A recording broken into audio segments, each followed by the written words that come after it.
the United States is a very serious country. We are. Our politics, very serious. We've never done anything unserious. It's true. Everything we do is politics very... are serious. Our podcasts are serious. Our commentary is serious. Philosophically driven. Yeah.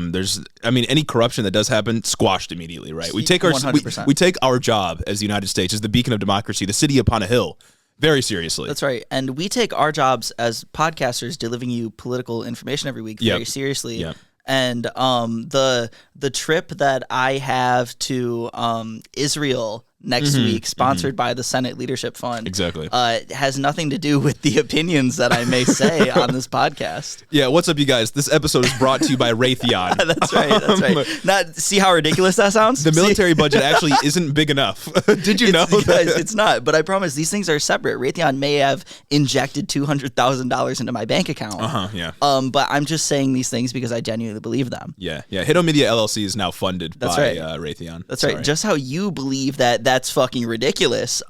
Clarence Thomas recently has come under some fire because it was revealed that he has gone on, quote, lavish vacations with GOP mega donors and just received gifts from them all the time and is always going on crazy vacations. Yeah, this was more recently revealed because he got caught doing it. Yep. And the Republican response immediately, this isn't even that big of a headline given other events that have happened this week, or maybe just because nobody has that much scrutiny for any of our elected officials or unelected officials. It's honestly kind of like old news that the Thomases are corrupt. We've been covering Ginny Thomas. That's what I was going to say. Ginny Thomas and the way that the Citizens United decision dates back to her being friends with some of the people that brought the case to the Supreme Court. And that's what I was going to say, is that we've seen that Clarence Thomas and Ginny Thomas have been very corrupt. Yeah. They've had moral implications, political implications for tons of cases that Clarence Thomas has ruled on.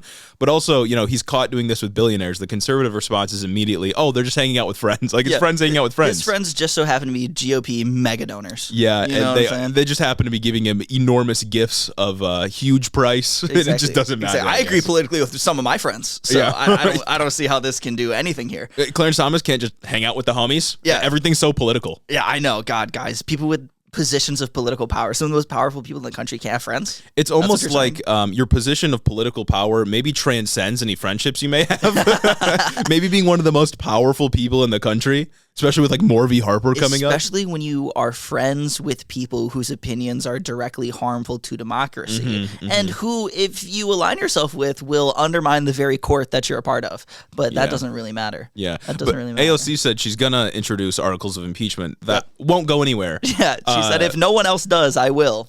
She'll do, because no one else will. No one else right. will. Yeah. She'll introduce them, and I bet they won't even get out of the House because probably Democrats won't vote for it either. No. Despite there being enough Democrats to pass it in the House. What, you guys saying they can't have friends? Yeah, exactly. We can't have friends now, huh? I can't have any friends. I'm a senator. Oh, no, I should just be lonely all the time. It's like the progressives will vote for it, right? Yeah. But conservatives won't vote for it, obviously, because Clarence Thomas supports their political agenda. Why would they want to get rid of him? But also the Democrats that kind of use this mode of behavior as their modus operandi aren't going to do it because they rely on the mega donors as well. Yeah.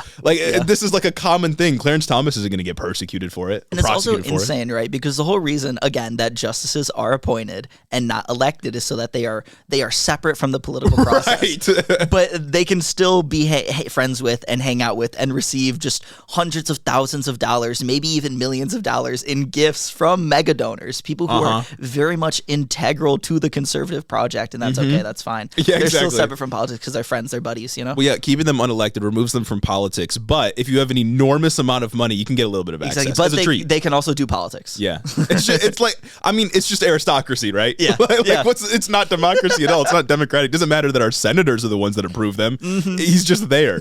Biden should have been packing the court since he came in. That should have been the move. Put 50 justices on the court. Democrats progressives often praise FDR for what he did. I think Biden's even praised FDR in the past for all of his accomplishments during the Great Depression and World War II. But dude threatened to pack the court to 15.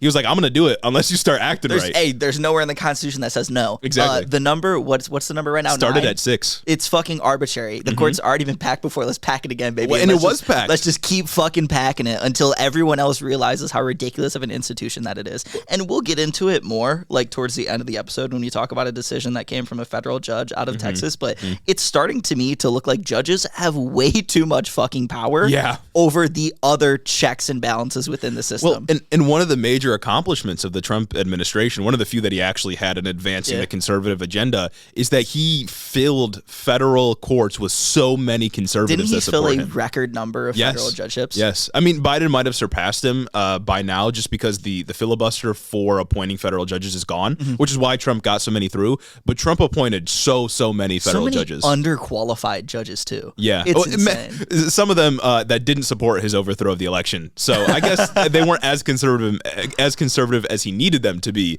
but still very conservative and bad for democracy broadly. Real. So that's not great. Not great at all. We'll talk about it a little bit more later, but for now, I think it's time to roll the intro. That's right.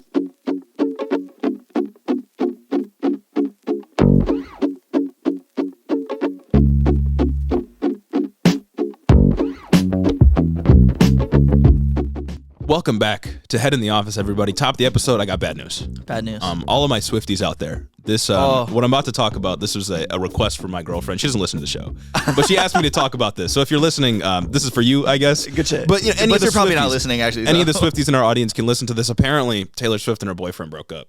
That's what I'm hearing. I got my ear to the ground, right? I got my thumb on the heart of the Swiftie culture. Finger on the pulse. Finger on the pulse. Apparently, they broke up, and that's heartbreaking for a lot of people. That's tough. How will this affect the Midnight's tour? Well, next album's about to be a banger. Let me tell you that. Oh, that's facts. Hopefully she can recover.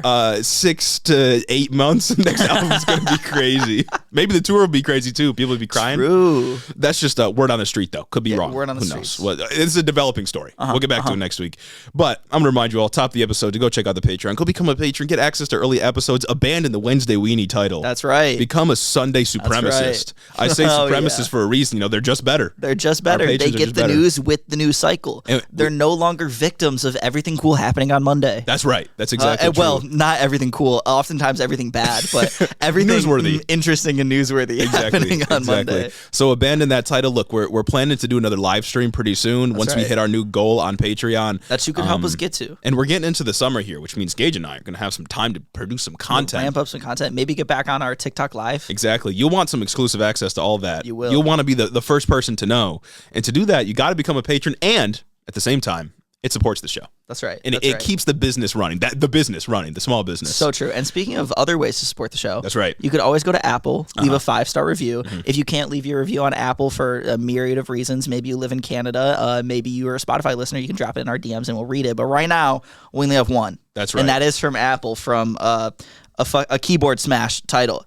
This one says, "Keep slaying, kings. This podcast is amazing. I found it scrolling on TikTok. I instantly ran to Spotify and binge listened. It's so refreshing to hear a political podcast that can bring humor to such hard and pressing topics. Thanks to this podcast, I can debate my Fox News conspiracy theory loving aunt. Keep slaying." I appreciate that. That's why we do it. We do it so that you can debate, Lord, your Fox News loving relatives. Just as Tennessee lawmakers do to children. That's right. that are victims of gun violence in this country. I think that brings us to our first topic. Yeah, we'll be talking about that today. We got to talk about elections broadly, but specifically in Tennessee. I'm sure you've all seen the news. We got to talk about trans sports still under attack. That's right. Some news from Joe Biden. We get to talk about women's rights continuing to be under attack. But we are recording on the Lord's Day. That's right, and he is risen on the Lord's Day. The Sabbath, we're talking the third Easter, day today. Inshallah. But also, happy Ramadan, everyone. Happy Passover if you're celebrating. We're a pluralistic podcast. Always. Here. We support all religions, all celebrations. So I hope the holidays are going well for you all. For real. But let's get right into the episode. Last week, 3 lawmakers from the Tennessee state legislature faced expulsion votes for participating in a protest that occurred inside the state house floor over gun reform following the Nashville, Tennessee school shooting. Their names are Justin Pearson, Justin Jones, and Gloria Johnson. Those are the 3 lawmakers that were facing expulsion votes.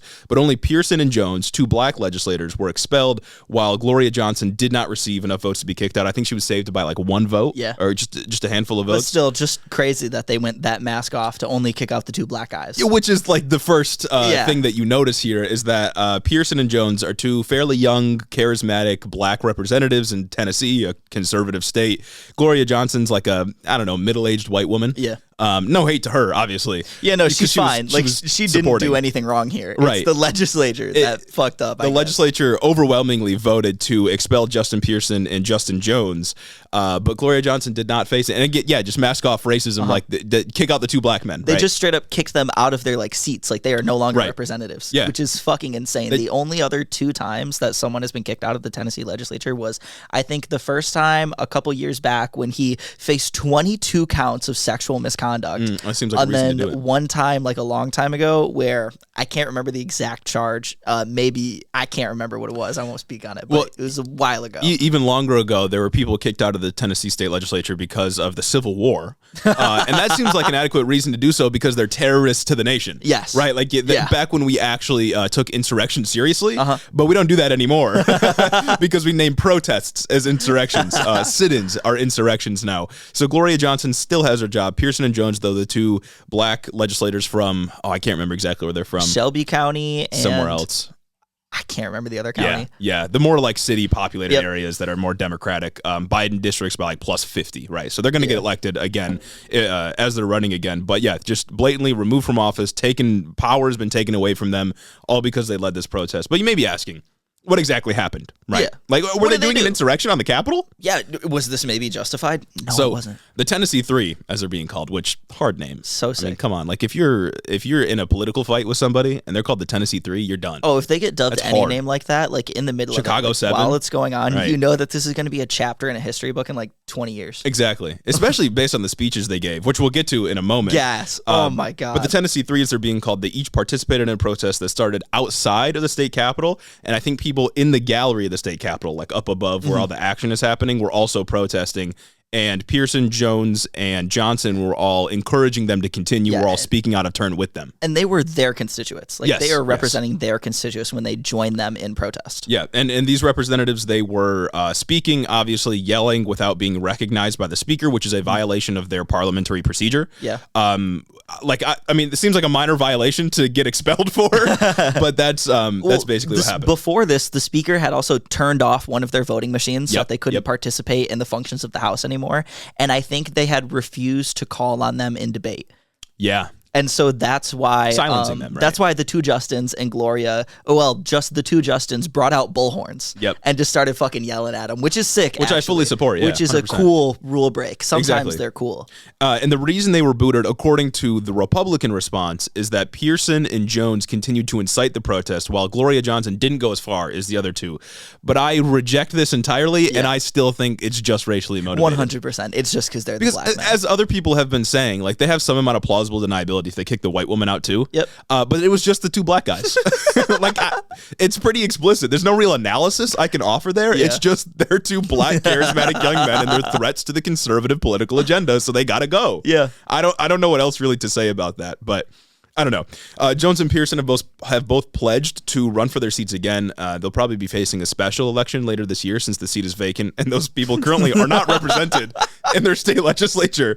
And they're probably going to win because they're cool guys. And the rest of the legislature, I think, threatened to withhold funding from their districts if they ran again, which is also just a crazy thing that I feel like you can't do.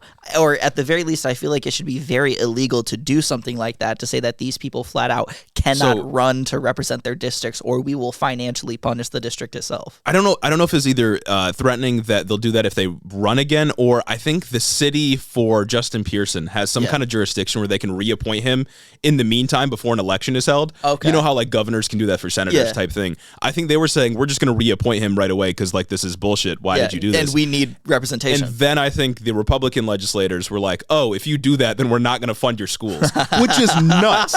That's what the fuck are we doing? From the Protect the Children crowd. This is not a real country. How can you call that democratic at all if you're just violating every procedure that's on the books just to get this guy out of power because you think he's a threat? It's bonkers. That is bonkers. Crazy. But Republicans, because of their actions, have unironically made these guys into national figures, both because this is wholly undemocratic and just generally an insane thing to do, but also because both of them, Pearson and Jones, speak insanely well.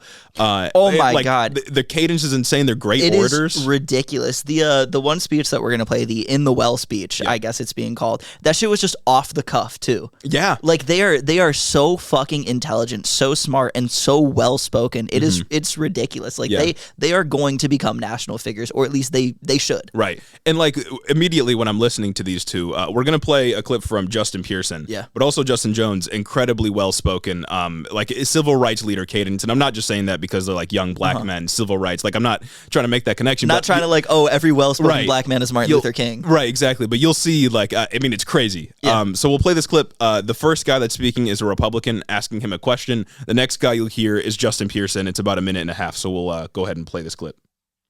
You're in the well today because you broke rules of decorum.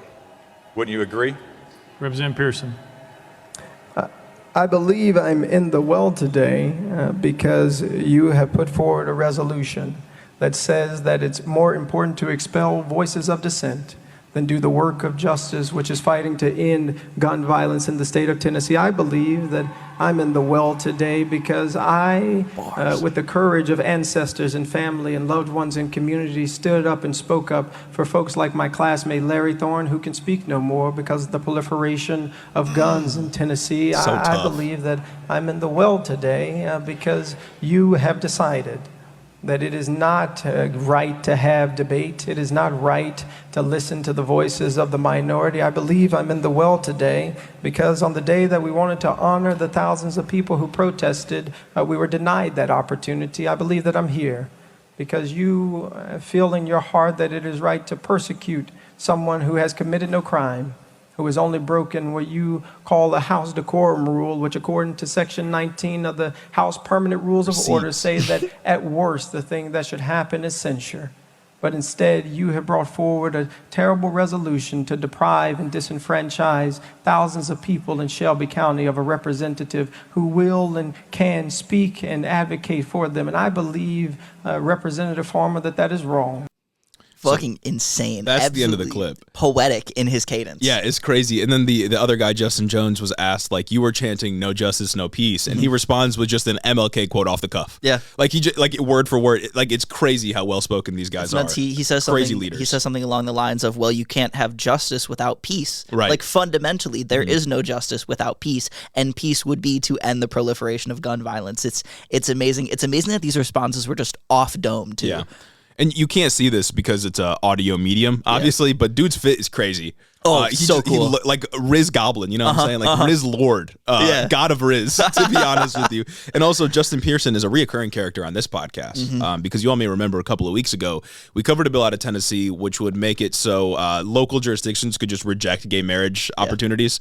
And Justin Pearson was one of the guys who spoke out against it and said, like, this is ridiculous. And then he was the one that asked, like, oh, are there any instances of people being forced to marry people that they don't want to? And the other guy said, no, but I still want to do this. See, bro, we've been on the Justin Pearson wave. Oh, yeah. Everyone else is just a bandwagon. Exactly. We've been there. We're trendsetters, basically. Now, of course, this comes after a Tennessee lawmaker following the Nashville school shooting said that, quote, criminals will be criminals. Yeah. Basically conceding the issue.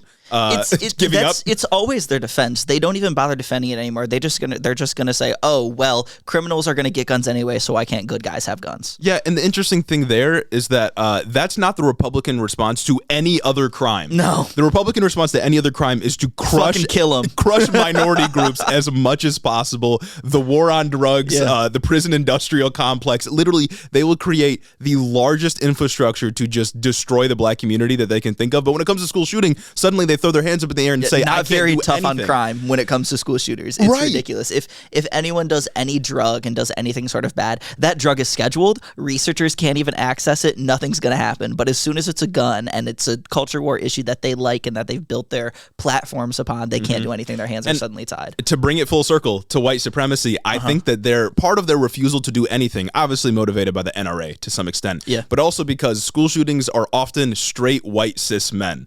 They are rarely ever somebody from a minority group, and if they were, I bet if more black men were doing school shootings, Republicans would be so quick to act to restrict their access to guns, similar to how they were with when the trans shooter shot up the school in Nashville, Tennessee. They said ban guns for trans people. I think it's also interesting that this is all happening in Tennessee, and why these senators are so apprehensive to even bring up debate about gun legislation is because gun gun manufacturers have been moving to Tennessee. Wow. Gun manufacturer Smith & Wesson plans to relocate its headquarters from Massachusetts to gun-friendlier Tennessee in a $125 million investment expected to create 750 jobs, officials announced in October 2021. Yeah. That's straight from NBC News.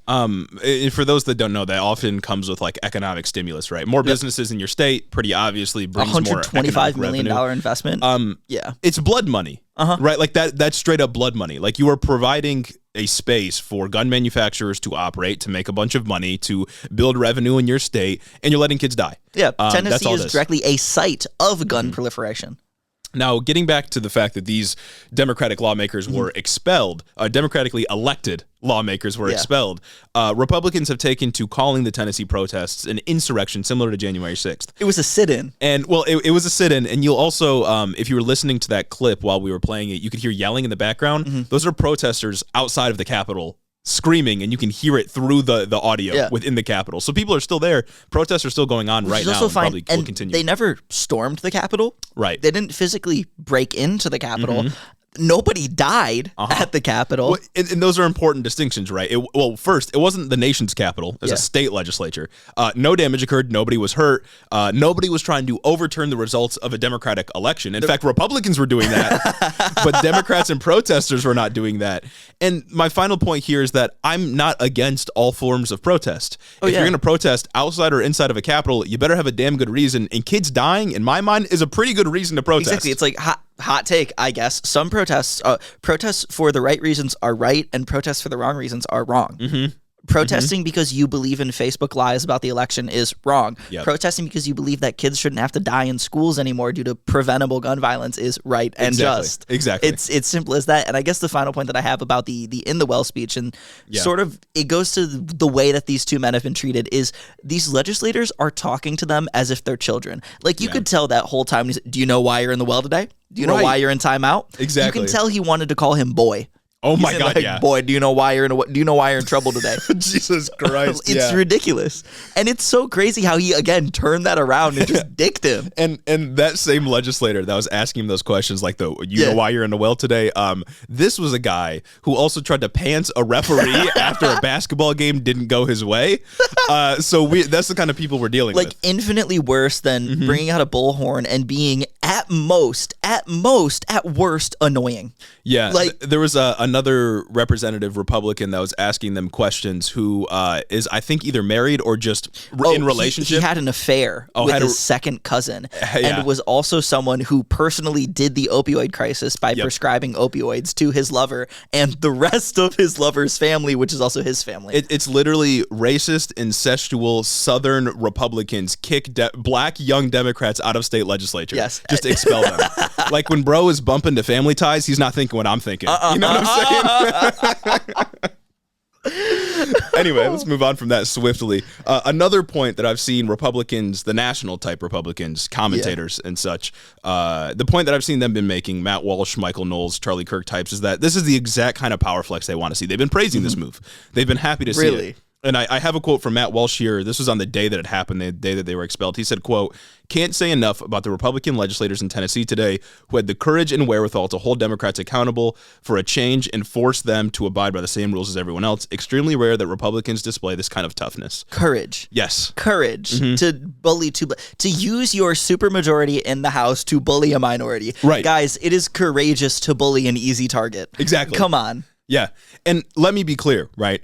These Tennessee lawmakers, these Democrats from Tennessee that were expelled for merely leading a protest against gun violence for children, expelling them is fascist behavior. 100% is an acceleration of fascism within this country. It is a huge step towards fascism, merely expressed through institutions, because you can have both legal and illegal coups take place. This is happening through legal means, but it is no more legitimate than them forcibly removing them from the Capitol. Well, it is the same. Even as Justin mentioned in his In the Well speech, they have gone extra legally to expel him. It says within their own rules of decorum that at worst the punishment should be censorship. They have censored him and them son by removing his seat and removing the representation of hundreds of thousands of people. Right.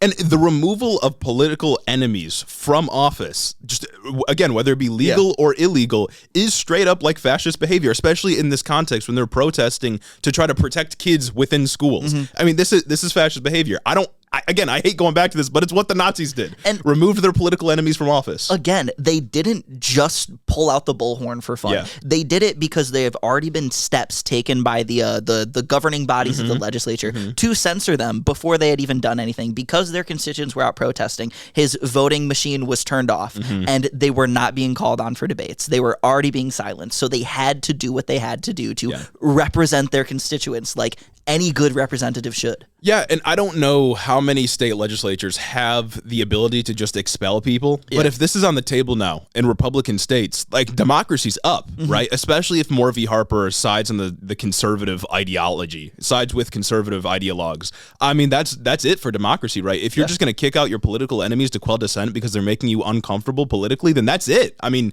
democracy's done. And this is a scary, scary step towards fascism that should not be allowed. And they're going to win their seats again, and they're going to get it back. Absolutely. But still, I mean, just the fact that they did this is a huge step towards in the wrong direction. But if they would have done this to a Democrat who didn't win in a plus 50 district, it'd kind of be in the air, and it wouldn't necessarily be national news. You know what I mean? Like, if they did this to someone who wasn't as well spoken as these two young men couldn't defend themselves, and right? couldn't defend themselves right, they just get away with it. And if it wasn't in the wake of a national school shooting, like a school shooting that was broadcasted nationwide, then it might not be as big of news, and that's horrifying. Oh yeah, absolutely. Because these guys and Gloria Johnson are just state representatives. Like, you don't think of state representatives when you think of like big time leaders on the political in the political limelight. Now they are. You almost never hear about state representatives unless you're covering like a particularly insane bill that a conservative brought up. It's really the only time we talk about it. And even then you move on. Like, they don't get as much fame as like Matt Gaetz, for example, or Paul Gosar, who got censured for posting a video of him killing AOC in an anime. Yeah. Like, the national Republicans and national progressives get a lot more attention, but now these guys have been thrust into the political limelight on a national level, and it's the fault of Republicans, but because they're doing fascist shit. So that's not good. That's not good. And it's like really it mirrors what Kevin McCarthy did to Ilhan Omar and was it Jamal Bowman as well? Stripped them from committees merely because they supported Palestine. Yeah. Obviously, you can't. There's no like expulsion rules. Like, they can't just kick people out of Congress through an act of the House. But I mean, that's about as far as they can go, and they did the same thing. Yeah. So it's only getting worse, and that's not good. Also, a side note, there's an editor-in-chief of this progressive Tennessee outlet, and they were siding on the side of Justin Pearson and Justin Jones, and this dude had his house shot up. Oh, like bro's face, like after he released coverage, or his paper or website or whatever released coverage of him supporting them and coming to bat for them, he was like attacked. What? Yeah, and I can't draw a direct link. Like, I can't say that this person directly attacked the editor-in-chief because he posted this stuff, but like, I mean, that's scary. But like, come on, right? like, the coincidence is kind of wild. Right. It's a little bit more of a coincidence there. Conjecture again, but again, coups can happen through illegal means and legal means. Doesn't make them any more legitimate. I'm gonna put on my tinfoil hat a little bit here and just assume. Yeah. Assume. And I really worry that like fascist violence. Well, I feel like I know fascist violence is going to get more prominent as they get more desperate. And other people have been making this point, but as their sort of political agenda based around the resistance of wokeness has started to fall, like, it's not politically salient. People care much more about their access to abortion than, say, like trans people in classrooms. As that political agenda falls and fails, I feel like fascist violence is only going to get more extreme and more unpredictable as we move forward. And that is really scary, especially for Black Democratic leaders in the South who are well-spoken, because there's not a good track record of our country treating those kinds of people well. And even speaking to fascist violence being on the rise, I wasn't sure if I wanted to cover this week. I was thinking about covering it next week, but it feels like a good point to bring it up now. Okay. In Texas, there's this guy, Daniel Perry, who went, and I don't know what, in the past couple of years, went to a BLM protest, drove his car into the crowd, but not like to kill people like people who rent Home Depot trucks do. He kind of drove his car through a crowd, right? And then a BLM protester approached him. He had a AK slung over his back, approached him, and Daniel popped him 4 times in the chest and killed him. Yeah. Daniel was found guilty of murder for that, because it also came out that on Twitter he had incited violence. It came out that he had told his friends that he wanted to kill a BLM protester, and it had also came out that he had detailed to his friends and to various people online ways that you could get away with murdering a protester and claiming that it's self-defense, which is what he attempted to do in court. Ultimately, a jury of Texans found him guilty after like a 17-hour deliberation. But I bring this up now because Greg Abbott wants to pardon this guy. Jesus Christ. He wants to man. pardon this guy in an attempt to what feels like signaling to say that, yeah, guys, it's okay to go and kill these protesters. It's Right. okay to kill these left-wing protesters.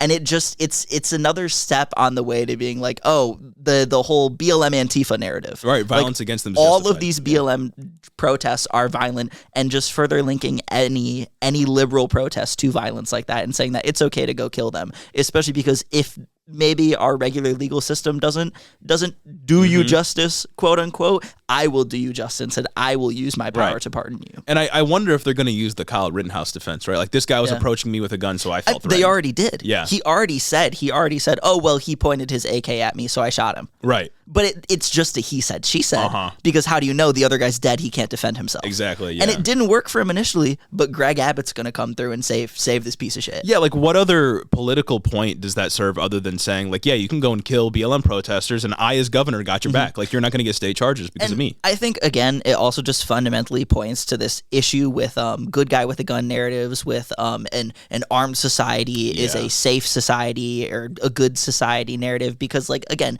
you can say that anyone brandished their gun at you. You can just say they did, and if they're not alive to defend themselves, it becomes a he said, she said shit. It is just by necessity an escalation of deadly force. Yeah, exactly. Moving on to some other election news, though. I wish Some Pierce, good election news. Some good election news. I wish the two that got cast out of their legislature well, and I hope they get reelected swiftly. Yeah, I wish them very good career. Yeah. I'm sure that they're going to get reelected, and I wonder also if they're going to take on a broader spot nationally as we move forward, because they're young guys, like 29, 30, somewhere in there, so wouldn't be surprised to see them run for like a House seat or a Senate seat or something like that. But they're in Tennessee, so good luck with that. Yeah, it's tough. Moving on to Wisconsin, though, they had an election for the state Supreme Court that we had mentioned on a previous episode, and this is maybe the most important election of this year, at least statewide. Yeah. And probably the most expensive actually, I know it's the most expensive Supreme Court race in the nation's history in terms of campaign spending. Yeah. More money has been funneled into this state Supreme Court race than any other in the U.S. history, which is crazy. That's bonkers. Yeah, no, it's absolutely crazy. The major issue here was abortion, but also the gerrymandered map of Wisconsin. But overall, Wisconsin Supreme Court hadn't had a liberal majority in 15 years, so it's been ran by conservatives for quite a while, which made this pretty important for progressive types. Now, Janet Protasiewicz, who is the Democrat, or I guess it's nonpartisan, so just the liberal-leaning person, won by 11% with a vote of 55.5% to Daniel Kelly's, the conservative, 44.5%. And Protasiewicz carried not only the cities, as expected, but also the suburbs turned out for her as well, because I think abortion's still a pretty salient issue. Oh, yeah. Even for just like your average, maybe typically conservative Again, type person. 70% of people support abortion. Right. Nationally. Exactly. As I mentioned, this is probably due to the upcoming abortion ruling and the horribly drawn maps. But for now, Wisconsin democracy is still intact, which is good for Wisconsin and also good for the Electoral College in 24. We're holding on by a thread, but we made it, folks. Yeah. After this big election loss in Wisconsin for the conservatives, they have taken to blaming, guess who? Young people. Nice. Again, they're blaming Nice. young people. I have a quote from Scott Walker, the former governor of Wisconsin, a Republican. He said, quote, "Younger voters may be behind the stinging loss for conservatives in Wisconsin this week. In November, 18 to 29-year-old voters in Wisconsin went with the radical candidate by 40 points. Digital ads, student coalitions, none of these will do. We have to undo years of liberal indoctrination." So once again, the narrative is that young people are misguided, not that the Republican platform is wildly out of touch. Yeah, it's not we're right. It's that you don't know what you're talking about. It's like, our attempt to take people's rights away, limit access to abortion, make voting harder, that's not what's driving young people away. It's indoctrination. They're just misguided and we need to save them. Like, that's the response. 100%. 100%. You are indoctrinated because you're questioning us. Yeah. And like, what does undoing indoctrination look like, right? It's like banning the teaching of the history of racism in this country, or transphobia, homophobia, etc. They, for their political program to be successful, they have to make people dumber, right? Yeah. They can't have future generations becoming more educated, otherwise they're going to continue to lose. And this is why it's not that conservatives are fighting against wokeness or indoctrination or even grooming in the schools. They are waging a war on education. Educated people are bad for their political agenda because they have to overcome education in order to win. Well, yeah, they have to target these things at education, and they have to target these things at the cult of critical thinking, because the intelligent citizen won't be indoctrinated into, I don't know, progressive economic values, progressive social values by their schooling. They will be indoctrinated into it by their material conditions. Right. If they know enough, if they have the tools to think about why they are at the position that they are within society, they will naturally be forced to arrive at the leftist position. Yeah. So that's why they have to target these institutions like colleges, where they teach you how to critically think, and maybe even programs in high schools that teach you about history, how to not repeat history, why people rose up in previous histories. Yeah, and as I mentioned before, their political campaign based around resistance to wokeness isn't working. Yeah. And they've made the calculation, and this is something conservatives have known for a long time, but they've correctly made the calculation that schools and being educated is bad for their agenda, is bad for their political success. So, of course, they're waging a war on education in the school system. They'll hide it behind, we want to prevent indoctrination and grooming in schools, but really, it's I want to make people stupider so they'll vote for me, because if they can critically think, they're not going to vote for conservatives. And we know this is true because there's good social science behind the idea that, one, being more educated is associated with being more liberal or left-leaning, but also, two, being in school around diverse sets of people that can openly express themselves and be themselves makes you more open to inclusion, which Republicans are against. Yeah. We have social science on this, and they know this as well, which is why they're waging this war on schools. It's also just infuriating the way that they've, I guess, bastardized the term indoctrination and turned it into this big boogeyman. Yeah. Indoctrination is innocuous. You are indoctrinated into straightness by living in a heteronormative culture. You are indoctrinated into the American National Project Patriotism. by virtue of living in America. You cannot escape the cultural elements that surround you your entire life. No matter who you are, you will be socialized by society. Exactly. You will be. You are always constantly indoctrinated. And it's like curriculum and who gets to go to school, who gets to be included in history, etc. Those are both political questions. Yeah. And as we've mentioned before, how do you differentiate between what is indoctrination and what is education? You're making a choice to include certain content. You can't get to everything in a school year. You're making a political choice, a moral choice to include certain content in the curriculum. And who's to say what's the difference between indoctrination and education? As long as we are telling the closest story to the truth, the closest narrative to the truth when it comes to like history classes and classes that leave room for interpretation, as long as we're getting as close to the truth as we can, then I think that's pretty good for me. Exactly. But conservatives, what they want to do is inject their political ideology into the education system and use it as a way to corrode people's actual ability to think critically. Yeah. And that's how they want to win, because they recognize correctly that young people are incredibly left-leaning today, more so than previous generations when they were younger, and they know that is bad news for them. Yeah. I mean, just think of the young legislators that we were just talking about in the Tennessee State House. They know that young people gaining political power is really bad news for conservatives. And it's like also for words to mean different things in general, right? Like socialization. Socialization is, in a way, indoctrination. What makes indoctrination this boogeyman is that it implies something extra. Indoctrination implies a sort of radicalism, right? Like you are indoctrinated into Nazi beliefs. You are indoctrinated into the alt-right pipeline, things like that. That would be a more appropriate use of the term. But what they've done is they've taken feelings that are attached to the word indoctrination and how radical that it is almost inherently, and they've applied it to just regular everyday things like two gay guys kissing on the street, or even two gay guys holding hands on TV. Bud Light pairing with Dylan Mulvaney. Yes, and they're trying to use that and say that this is a bad thing because it's indoctrination. Yeah. No, it's really bad, and they're gonna hide behind protecting kids as much as they can, but it's just a war on education, especially when we just talked about last week the funding of public libraries in the Republican state of Missouri. They set that shit to zero. They said no money because they don't want people to be educated, because education is bad for them, because they need to rely on fear itself motivating their political agenda. Because think about it, name one Republican policy that isn't fundamentally based on either elitism, providing space for the elites to grow their wealth, or hate and fear of some marginalized group. You can't do it. No. You can name their tax policies, which just cater to the elite, or you can name their fear mongering around gay people, trans people, black people. Like, it's all based on hate, fear, or providing money to wealthy people. Same thing goes for the bipartisan international policy. It is all based on these international boogeymans that in a way, it's a combination of the two. It's based on these boogeymans that we use in order to hijack the national resources of other nations, in order to rape their land, to make our own people, our own elites more wealthy. Because we we don't see, we never saw any of the benefits from our wars in the Middle East. We never saw any of that. Yeah.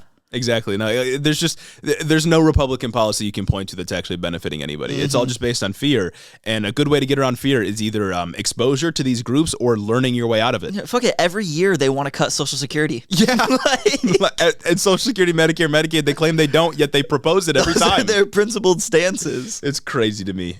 Anyway, we got one little bit of election news before we move on, and this is out of Chicago. Another good piece of news. This is a story, an election story that we haven't been following, but Chicago just had a mayoral election. It was a runoff election between two Democrats because it's a Democratic city, like most cities are. It was Brandon Johnson, the progressive, who won by about 3%, 51.7% to Paul Vallis's 48.3%. Paul Vallis was the moderate. He ran a hard-on-crime campaign where he wanted to just give the police more money. Of course. That message turned out to be a losing one because Brandon Johnson promised to not raise the Chicago Police Department's budget at all. Really? And he won the election by 3%. Let's go. And I also heard that Vallis just straight up turned his back on the teachers union in Chicago, which if you know anything about the history of the teachers union in Chicago, it's pretty rife with turmoil. Yeah. So yeah, pretty gassed that he lost. That is pretty dope. We fuck with that. Yeah. I heard the race was pretty low turnout, like 35% of voters, but it was a runoff race for a mayoral election. So like, what do you expect? Yeah. You know what I mean? But still, Brandon Johnson won. And it looks like millennials carried the results here as opposed to Gen Z, like the 24 to 40-ish aged voters, that kind of cohort. So it's just more fairly young people putting the work more in. young people degrading Western society. Exactly. That's what I like to see. All around big I do. W. Yes. Yes. That's Love a to good see one. that. That's a good one. Let's talk about some restrictions of rights. Yet sports. again, another week for what seems like the, 52 weeks in a row, we're talking about trans rights being restricted. And once again, like, it's not because we want to bring it up. No. It's because we have no choice but to cover the news. We're forced to be reactionary in what we choose to cover because conservatives just keep ramming down culture war issues down your fucking throat. And this time, the sad part is it's kind of Biden's fault. On this one, which we'll get to in just a second, but trans people participating in sports back in the news, not for good reasons. Biden just unveiled a proposal that would forbid outright bans on trans students from participating in sports under Title IX. And if you don't know Title IX, it prohibits sex-based discrimination and a whole bunch of other things in schools. Title IX is pretty good. Big supporter We of fuck with Title IX. It's like the 50th anniversary of Title IX something this like year. that, yeah. Yeah, good thing. Which seems pretty cool, right? Like a plan to forbid banning trans people from sports seems like something that we want, right? The problem is that when you look a little bit closer into this proposal, it says that no state receiving, or it states that no school receiving federal funding for their whatever they're doing to educating students, no school receiving federal funding may issue a one-size-fits-all policy for trans people playing in sports, but they can implement restrictions on a sport-by-sport basis, which basically means that the school can just pinpoint every sport they want and say no trans people. I was going to say, instead of just saying split up no trans people, they have to go through, I don't know, bureaucratic steps to say, actually, all of these sports cannot have trans people. Right. It's just a carve-out to allow the discrimination of trans people, which is crazy. Neoliberal bureaucracy at its peak for you here, folks. It's like you can not have a transgender ban for just blanket ban anymore. You can't do that. But maybe if a trans kid wants to join the football team, you can say, I don't think trans kids should be able to participate in football. Exactly. And then if they want to go to the basketball team, you can additionally say, no. Basketball, track, swimming, really whenever you want. You can keep going down the line to just fuck over one individual if you want to, instead of having a blanket ban. This is neoliberal bureaucracy. A quote here from the New York Times says, quote, "It would give universities and K-12 schools the discretion to limit the participation of transgender students if they conclude that including transgender athletes could undermine competitive fairness or potentially lead to sports-related injuries." And you'll notice here that there's no real criteria for this. Yep. You don't have to provide evidence or any conclusive results that say, oh, this is undermining fairness. You just got to think it and do it. Get it through the bureaucracy. Maybe I think that this happens. I think that this is doing this. Not very great. I'm not a big fan of that. No. Because, again, for two reasons, really. Like, at face value, this policy seems good because it's preventing states from just outright banning it. But one, there's no criteria. And two, given the context of the current ongoing attempted genocide against trans people, I think ceding any ground right now is just fucking insane. There's no reason to make an appeal to the culture war like this or appeal to Republicans in any sort of bipartisan effort right now, especially when Biden can just issue this policy after it goes through its obvious procedures. But like, this isn't legislation. This is just an executive thing that you can do. There's no reason to cede ground to them whatsoever. There's just not a reason to do it. It's weird, especially when like even the Supreme Court is weirdly reaffirming the rights of transgender youth to Oh, really? Yeah, there's a story I saw. I just pulled it up. That's what I was typing up on my little computer over here. The headline from ACLU.org: the U.S. Supreme Court rejects West Virginia's effort to deny a 12-year-old trans girl her right to play. So the Supreme Court, in a 7-2 decision, has reaffirmed that this transgender girl can play with her peers. This one person. This person, she can play with her peers. So it's like we're building up case law that's defending this, and then Biden administration is coming in and saying, well, actually, let's make it bureaucratic. Just like a carve out for no reason, let's really. just say it. You don't have to do that. They didn't have to cede this ground. And an even more important point in my mind, pretty salient point from the Associated Press, they said, quote, of the tens of millions of high school students in the United States, about 300,000 youth between the ages of 13 to 17 identify as transgender, according to a 2022 study from the Williams Institute. The number of athletes within that group is much smaller. A 2017 survey by Human Rights Campaign suggested that fewer than 15% of all transgender youth play in sports. So it's an incredibly, incredibly small number of trans people that are participating in sports. It's a margin of a margin. There's almost there is no reason to craft a policy about it, because as we know, trans people participating in high school or even college sports isn't an issue because, again, one, there's no evidence to suggest that they have some kind of outright advantage over other people. And two, there's so few trans athletes that you're unlikely to ever actually compete with one as a cis person competing in sports. Or when they are competing, not a fucking issue. Exactly. Not an issue at all. This young girl, Becky, she had been on her school's track team for like 3 seasons. But now, because it's just politically popular to attack trans youth, she had to, I guess, be embarrassed on a national stage by having this case go to the Supreme Court just to rule that she can run with her peers. Well, exactly. And the cost of stopping trans people from participating in sports that align with their gender identity is state-enforced discrimination. Like, you have to get the state involved. And again, how do you check? How do you know if this person is trans? Like, there's all kinds of barriers to this that don't make any sense. So while we don't have evidence to suggest that trans people have some advantage, let's caution on the side of freedom and let them play. Absolutely. There's no reason to do this. Especially at the younger levels when, again, because the main thing that conservatives like Matt Walsh like to ram on is like, this is a man competing against a woman. It undermines the competitive integrity of women's sports. What competitive integrity is there in middle school sports? Yeah, exactly. Come on. It's super low stakes. And like, sure, you can find a trans person that wins in some competition in high school or college, right? Yeah, Leah Thomas. Exactly. But it's like, in a country of 360 million people, that's bound to happen. Like, a trans person eventually is going to be good at a sport. Yeah. That's not evidence that all trans people have some kind of advantage. It's evidence, if anything, that individual is good at what they're doing. You know, guys, sometimes women break records too. Exactly. And then, of course, there's the point that, one, conservatives don't actually care about women's sports. Not at all. They just are doing this because they hate trans people.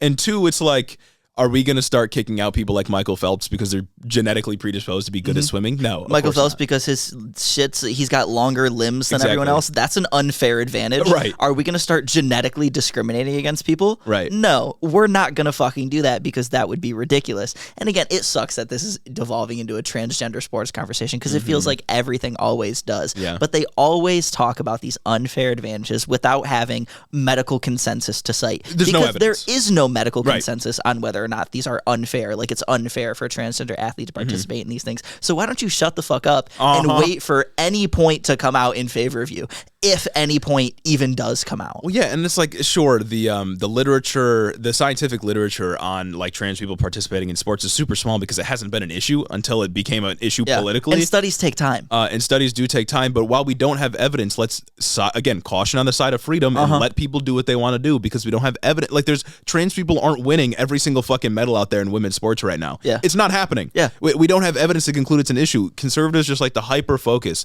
on one instance of a trans person doing well one time and say like, oh, look, Western civilization is falling apart and we should kill these people. Or they like to just fucking create issues. There's a case I read about last week about there was this powerlifting competition going on in Canada. I can't remember the exact details because I just found it when I was trolling the conservative Reddit last week. But there was a powerlifting competition going on in Canada, and part of their rules for the competition was that transgender athletes were allowed to compete, and they had stated that they were committed. They weren't going to question you. You were only going to have to just like show photo ID. You could compete under any gender that you identify with. And so just this cis dude went and just competed as a woman. just to prove a point. Oh my it's God. like, dog, you're not proving a point. Dog. You're just being a fucking dickhead. That's the thing, is like conservatives fearmonger all the time about, trans women going into the bathroom and harassing people, or trans women participating in sports just so they can win. But the only people Then that they actually do do it. that It's are the fucking conservatives. conservatives. Like there was this was several months ago. I forgot to bring it up on the pod, but there was this one instance of a cis guy pretending to be a trans woman, walking into the women's bathroom and harassing people. Then it came out he was just a cis person. It's like the cis guys are the ones doing this. It's not trans people. He just wanted to do two bad things. One, he just wanted to harass women. And two, he just wanted to pin that harassment of women on a minority group. Right. Like this is them doing it. Everything they say is a fucking admission of guilt. I'm sick of it. It's just like how a conservative is more likely to assault someone. A conservative politician or senator is more likely to assault someone in a bathroom than a trans person. There's been more members of the GOP to assault people in bathrooms than trans people have assaulted people in bathrooms. Like, come on, man.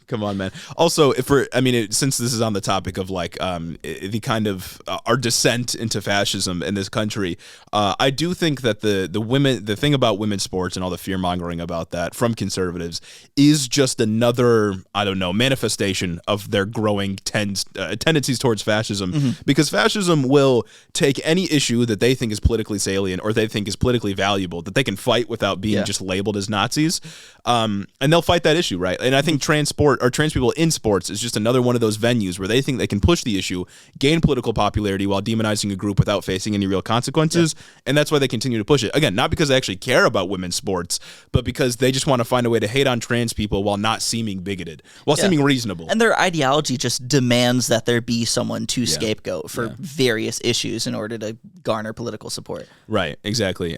So this policy from the Biden administration, pretty bad. Don't concede to these people; they're actually evil. No. And unironically, this gets me back on my like gender abolition shit. Like I was thinking about this on the drive over to the pod today. It's just like, goddamn, like I feel like gender as a concept, like socially, it's not real. No, right? it's not. There are very, very few things, if any, that come from our biological characteristics as like our biological sex characteristics that actually correspond with the social behaviors that we portray. Like, for example, what's the biological basis for pink being a girl's color? There's none. Exactly. Right? What's the biological basis for women wearing heels? There is none, because men have wore heels in the past. Like the behaviors that we associate with certain sex characteristics or gender identities it's all arbitrary, and I honestly think it only holds us back. 100%. Like it's just ridiculous to me. It just doesn't matter. We've created these arbitrary institutions and arbitrary social values surrounding gender that is also arbitrary. It stands on nothing. There's no ground for it to stand on, yet we as a society just collectively uphold it for no discernible reason. I don't understand. I feel like gender is just this arbitrary thing that we just it's not necessary. Like it doesn't serve any social function. It doesn't hold us together. If anything, it only makes things worse, because there's all kinds of examples of the patriarchy and the perceived superiority of masculinity hurting both men and women, because these insane expectations are set for men that they can't meet, and then they devolve into toxic masculinity, and women are treated as, feminine people are treated as something to be displayed or, treated as lesser than. It's just, it's a bad system, and we should get rid of it. Like, I don't like it. Bad system. It's dumb. It's stupid. Like, I know it's not like I guess it is legally supported in a lot of different ways, but in terms of how we view gender socially, I think I'm a gender abolitionist. It's just silly. Like, what's the fucking point, dog? It's corny. Why is it controversial? Why was it controversial for Prince to put on a dress? Why was it controversial for Young Thug to wear a dress on Jeffrey? It was hard, actually. Yeah. Why can't people do whatever they want without facing an enormous amount of social pressure to conform to some arbitrary set of characteristics that are very loosely, if at all, tied to their sex characteristics? Yeah. It doesn't make any sense to me. Why is it always a big deal when Harry Styles puts on a dress and is on like GQ magazine? Right. Why is that politically a big deal? Yeah, it shouldn't be. It should be a big deal within fashion because it looks bad when he does it and he doesn't do it right. And I have an infinite amount of fucking takes about this, but the only thing political about like that should be the big political headline about Harry Styles putting on a fucking dress is that he is being propped up as another example of white mediocrity at the expense of other black people who've done it before and done it better, like Young Thug. That's the only acceptable political take. God, Harry Styles always being touted as this fucking men's fashion icon, revolutionizing men's fashion.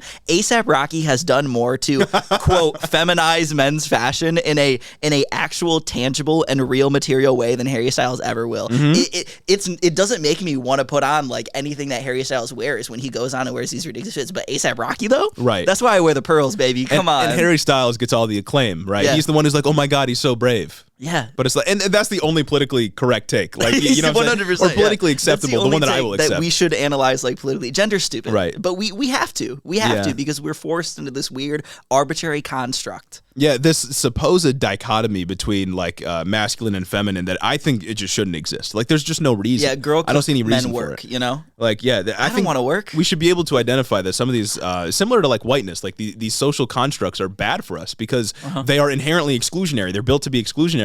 Then they cause all kind of problems, like when like the TERFs feel like trans women adopting feminine characteristics somehow detracts from their femininity. It's ridiculous. It only causes problems for us. I don't think it should exist. Oh, 100%. You should be able to. We see it so much with the Dylan Mulvaney rhetoric. That's Yeah, going on right now. yeah. Aside from him just being attacked, for just being attacked. My bad.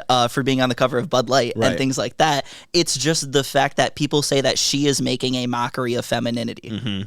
Like, okay, they're like, oh, I've never seen a girl act like this. I have. Right. I've seen many women act like this. It doesn't matter. And it's also corny because you're recognizing that gender is a performance and you are putting people in a box that shouldn't exist. It's just like, why does it matter, man? Like, just let people do whatever they want to do. Exactly. Let them be free. Let them have fun. People dress and look how they want to look if that's what makes them feel good about themselves. Yeah. It just I don't think it should matter. You know what I'm saying? It shouldn't. It's Anyway. dumb. It's corny. That was an unscripted little rant for you all. I hope you enjoyed that. Let's talk about abortion. Yeah, now it's continuing in the theme of women here. We're going to be talking about women's rights being restricted yet again with an abortion pill ban. Yeah. So Friday morning... Don't call them birthing people or Anna Kasparian will get mad. Yeah, she'll get really upset at you, even though right now with this topic it's very salient and kind of needed. Yeah. Almost like we're talking about, medical prescriptions. Exactly. Almost like we're talking about the entire spectrum of people who can get an abortion. I digress. I digress. Enough about that. Friday morning, U.S. District Judge Matthew, I don't know how to fucking say this dude's name, Kaczmarek, I don't know, dropped a ruling that would reverse the FDA's 23-year-old approval for the abortion/miscarriage drug mifepristone. Is this a Trump appointee? Yes, it is. Okay, Trump appointee. And so mifepristone is one of two drugs that are used in like the gold standard for the abortion pill. It's mifepristone and I think mesoprostol. They're used in conjunction with each other because mesoprostol alone has like a 2% complication rate. But when you take it with mifepristone, it reduces it to 1% complication rate, which is very low. Yeah. Keep this in mind. Right? So the Trump-appointed judge ruled that the FDA was misguided when deeming that this drug was safe and effective in 2000, despite consistent rulings within the last couple of years where the FDA has deemed it so safe and effective that they've expanded access. I believe in 2016, they again reaffirmed that this drug was safe, and during the pandemic, they had an emergency authorization to make it prescribed over telemedicine, and then once the pandemic was over and the emergency authorization went away, they had found in their studies that, this is safe to prescribe over telemedicine. So they have routinely reaffirmed the safety and efficacy of this drug, so much so that they can expand the ways that it is prescribed and it is used in treatment. Is this Plan C? I don't know. Okay. Maybe that's like the regular term for it. I'm just using like the names, like the drug names. Drop in the comments if it's the same thing. It's the abortion pill, although confusingly it's usually the two abortion pills because it's used in conjunction. But anyway, I digress. Back to this. Part of his reasoning for this regressive ruling was that the FDA ignored petitions from anti-abortion organizations and that the organization had acquiesced to, quote, increased political pressure when initially approving the drug. You can't ignore people that are just scientifically wrong. Yeah. I guess. The FDA, a scientific expert body designed to assess these things with their unique expertise. Evidence. Shouldn't ignore the petitions of religious lunatics. Well, you can't. NASA should not be able to ignore flat earthers. That's all I'm going to say. They shouldn't. They really shouldn't. You have to take all perspectives into account because all political opinions are equal in weight. Yes. Equal in moral value. Yes. You should have to take everybody's word into account. I thought we were a democracy. Every position is equally argued. Every position has a set of good and true axiomatic beliefs behind it. Nobody argues in bad faith. Exactly. Nobody argues in bad faith. So per it's a serious Politico, country. It's a serious country. Anyway. Later in this ruling, in his 67-page ruling, he described the pill's intent as, this is about the wording he used, he described the pill's intent as to, quote, kill the unborn human, That's what he wrote in this. I mean, yeah. So you can hear the ideological slant already going in the rhetoric used here. You can make anything sound bad if you mix enough words together. Oh, just like he did right here. He said he described abortion providers as, quote, abortionists. Shout out flying abortionist, episode such a good word, bro. That's such a good word. And then another large factor in the judge's decision was that he and the organization that brought this lawsuit think that the FDA failed to consider, quote, intense psychological trauma the women who take the pill face when they have seen the remains of their now dead child. What? Yeah. What argument is he this? said that that's bringing forth psychological trauma. And ultimately, when the FDA was doing their initial safety and efficacy assessment and human trials, they failed to consider the psychological effects. Oh, but when you motherfuckers show up on the college campuses of like 18-year-olds and just shove that shit in people's faces. That's not psychological trauma? Yeah. Come on now. And it's like, I have no idea if that's really in good faith or not, but what I assume they're talking about is that sometimes when women miscarriage, depending on how long they were in their cycle, a blood clot, what looks like a blood clot can be seen like in the toilet. Mm-hmm. That's the evidence? Yeah, like that's what they're saying. Like that's their unborn child that they're looking at that's causing psychological trauma to them. And I'm willing to say that, yeah, that may be causing psychological trauma, but you know what else causes trauma? Unwanted pregnancies. Yeah. Unwanted pregnancy in of itself, postpartum depression. State-sponsored or state-forced pregnancy. Yeah, maybe the socioeconomic circumstances that caused them to get that abortion in the first place. Mm-hmm. Maybe that's what they're more traumatized about. Maybe they wanted to carry the baby to term, but they realized that in their position in life right now, their socioeconomic position, it was not a good idea, and it would leave them in a worse place than before. Potential psychological trauma as a side effect is hardly reason to ban a drug outright. Absolutely. And in other words, what the judge is admitting here is that, yeah, this drug is safe and effective. 100% it's safe and effective, but you guys actually just forgot about the psychological part of it. Mm-hmm. Any medical procedure can be psychologically damaging. Right. No matter what it is. Should we ban them? Mm-hmm. Should we ban them? Well, giving birth can be psychologically damaging. Postpartum depression. Yeah, exactly. What do you mean? It's insane. It's fucking insane. And another reason that the judge cited in his opinion was that any complications that could possibly arise from the abortion bill place an undue burden on doctors and divert critical medical resources from other needs. Yeah. To me, this really just seems like they're just presenting this really bad argument. It's awful. As a means to just ban abortion, because that's what they want to do. Yeah. Or I guess in this case, make it harder to access abortion when you need it. But what I think is crazy about citing diverting medical resources specifically here is that literally any procedure diverts medical resources from other people. And what the FDA said in an amicus brief that they filed, the death rate for mifepristone is 0.0005%. Mm-hmm. That same brief compares the death rate to the to dick pills, specifically Viagra, to illustrate that Viagra, a drug that we think of as very safe, is 10 times more likely to kill you than mifepristone. Should we now ban Viagra? Right. Well, that's not going to happen. Viagra is placing 10 times more of a burden on doctors and medical resources. Our Republican senators need that. Are we going to ban dick pills? Yeah, exactly. Our fucking 70-year-old senators all need that to do anything, to have their GOP orgies, whatever it is. They're all taking them. I mean, I would classify being conservative as a mental illness. You don't see me banning that. Exactly. You know what I'm saying? Being around conservatives places undue psychological harm onto me. Yeah, I'm not banning anybody though. But you don't see me going around acting like a bitch. Mm-hmm. That's what's going on here.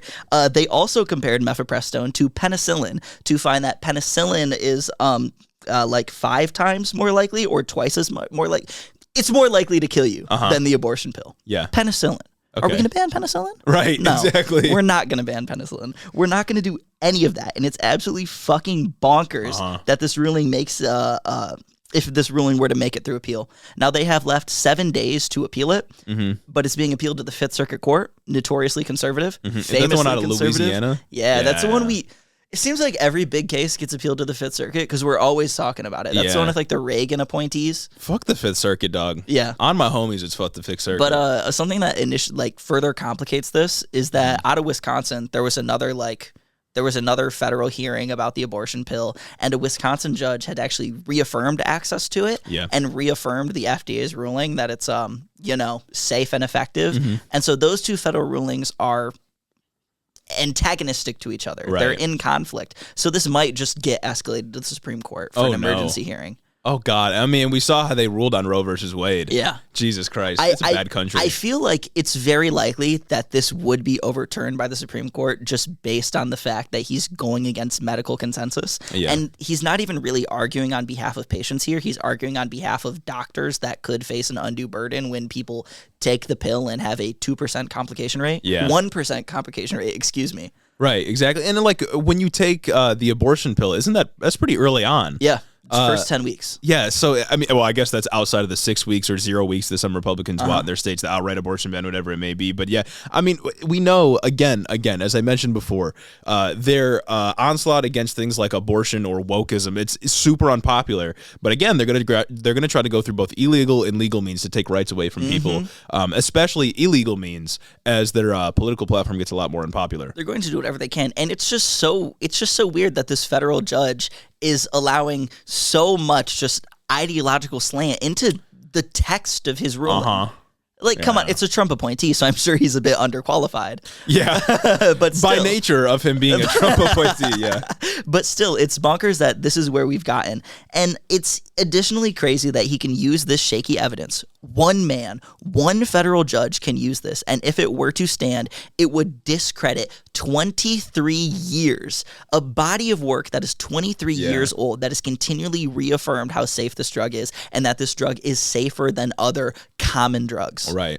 Of an expert organization, and thousands of people coming together in the FDA to figure these things out, that do science, that have dedicated their life to science and studying medicine. Once again, conservatives practicing medicine without a medical degree of any kind, without knowing what they're doing. That's right. It's fucking insane, and it's absolutely bonkers. They're taking your rights away. Conservatives are evil. The absolute state of American conservatism right now. Such an unserious country. Oh my God, 100%. Oh and my it's God. like, we have the judiciary, the legislature, and the executive branch to do like checks and balances on each other. It feels like nothing exists to check a federal judge.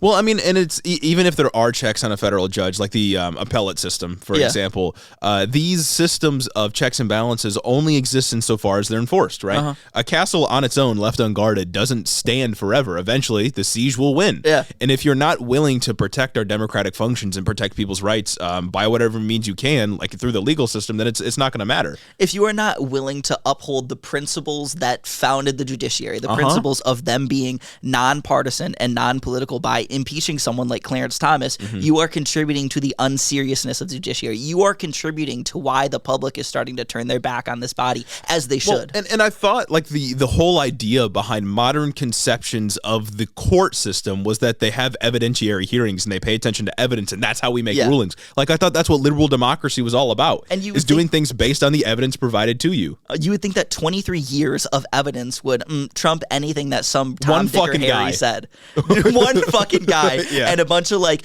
doctors that work with an anti-abortion organization that aren't even arguing on the behalf of patients' physical needs, arguing on the behalf of mental needs that are just related to pregnancy in of itself. Right. Conflating those two things, and also arguing on behalf of themselves when they say that, I might have to do my job and treat this instead of something else. Fuck off. And it's like this dude's like, you didn't listen to the people that were objectively wrong. What are you doing?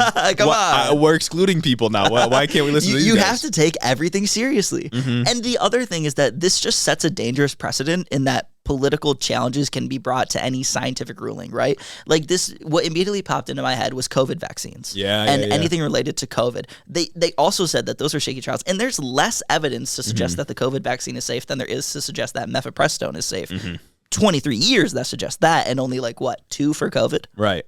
And it reminds me, I think there's this, I don't know if it's the UK or some other country in Europe, their national like health organization recently released some guidance that pushed back against like transgender affirming care for minors, right? Yeah. And conservatives have been citing this as reason to like, this is why we need to pump the brakes, because look, another country is doing this. But that decision was motivated by politics as well. A similar conservative leaning politic that wants to target transgender people and was successful in getting the NHS or whatever group it was to change their guidelines. And it's like, again, I don't recognize that as legitimate if it's pushing back our body of work that is 25, 35, 50 years long. And they just were able to capture a W because of some recent political change. Like, I don't care. They're doing it through legal means, but they're insane and they're wrong. It's wrong. I don't have to recognize that. The law isn't necessarily what is moral. It is our best attempt to codify what is moral, but we're not very good at it, as we can tell. Right. And so sometimes illegal things are the immoral thing. It's crazy. Like my moral principle, like I start with the set of moral principles, right? And I build upon that.